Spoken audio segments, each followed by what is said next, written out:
Assalamualaikum warahmatullahi wabarakatuh. Saya Aizan Nulaili binti Hanif dan pada hari ini saya akan memberikan pembentangan tentang tugasan 2 BMMB 1104 Kritikan Sastra bagi Puisi Tradisional. Sebelum kita memulakan penerangan tentang aspek kritikan sastra yang terdapat di dalam puisi tradisional, mari kita lihat kepada definisi kritikan sastra. Jadi, apa itu kritikan sastra? Yang pertama sekali, kritikan itu merupakan tindakan menilai dan menghakimi sesuatu keadaan, situasi maupun karya. Seterusnya, kritikan ini juga dilakukan bagi mendapatkan nilai baik dan buruk di dalam sesuatu karya tersebut.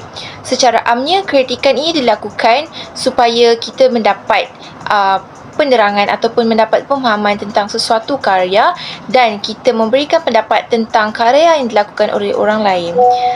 Yang seterusnya, kritikan sastra ini pula merujuk kepada sesuatu usaha untuk menilai karya sastra secara jujur, sistematik dan telus tanpa memasukkan pendapat sendiri.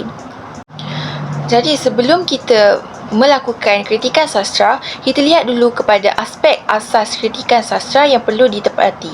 Jadi yang pertama, memerlukan penumpuan terhadap penghayatan, penganalisisian dan juga penilaian. Sebelum kita melakukan sesuatu kritikan sastra terhadap karya yang terdapat di dalam penulisan bahasa Melayu, kita perlulah mengambil berat tentang aspek penghayatan, penganalisisian dan juga penilaian. Hal ini kerana sekiranya kita melakukan analisis yang salah ataupun melakukan keterangan yang salah terhadap sesuatu karya tersebut, ianya akan menyebabkan ataupun mengundang spekulasi buruk ataupun kontroversi terhadap penulisan tersebut. Aspek yang kedua di dalam asas kritikan sastra ialah seseorang pengkritik itu perlulah memahami konsep yang diketengahkan dalam sesebuah karya tersebut. Jadi, sebelum kita memberikan kritikan terhadap karya ataupun penulisan seseorang, kita haruslah mengetengahkan aspek memahami konsep ini supaya kita tidak lari daripada isu ataupun tema utama yang diterapkan di dalam sesuatu karya tersebut. Kesannya ia akan memberikan penilaian ataupun kritikan yang lebih bermutu. Aspek ketiga yang terdapat dalam asas kritikan sastra ini ialah membuat sorotan terhadap pelbagai dimensi hidup seperti masalah sosial, ekonomi dan sebagainya yang terdapat dalam karya tersebut, di mana seseorang pengkritik itu sebelum melakukan pengkritikan, mereka perlulah mengambil berat ataupun menelusuri dengan lebih mendalam tentang aspek seperti sosial, ekonomi, elemen-elemen seperti ini yang terdapat dalam karya sesuatu penulisan ataupun karya tersebut supaya tidak lari daripada konteks kritikan yang sebenar.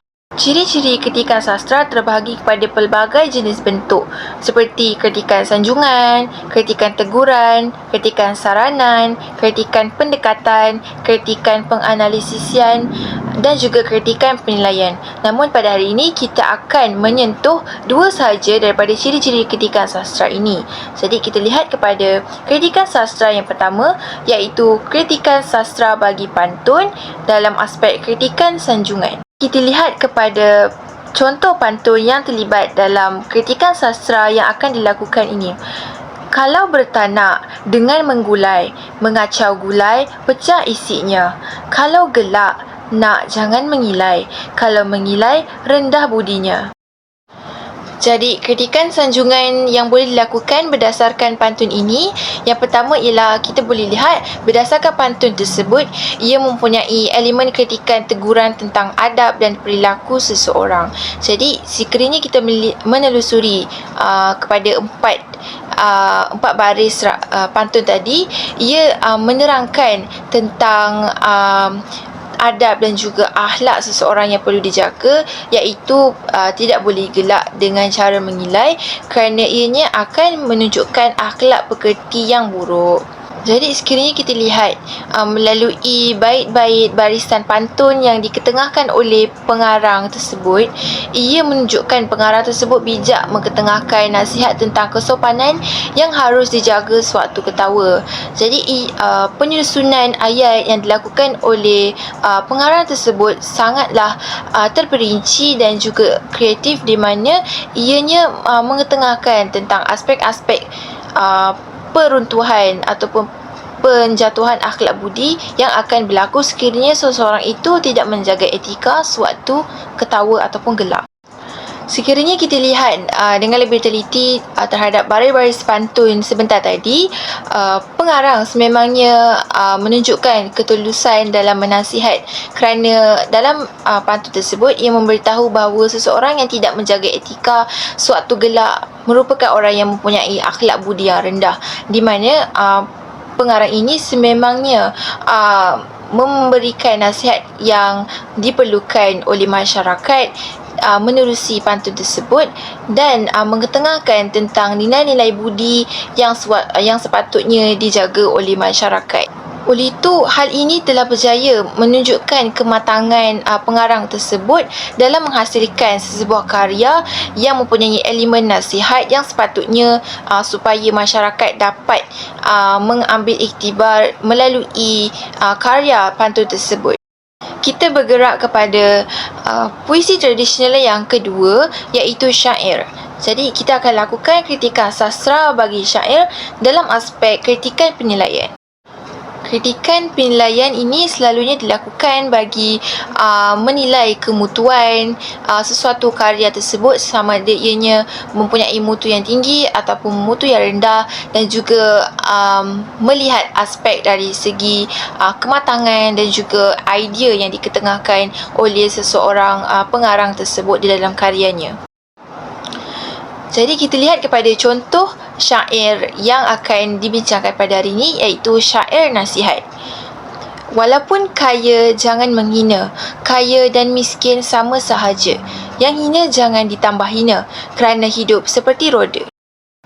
Jika dilihat kepada contoh syair sebentar tadi, ianya ada menyentuh tentang kaya dan juga miskin, di mana ia menunjukkan tentang corak kehidupan yang pelbagai dalam sosial ataupun kehidupan masyarakat kita.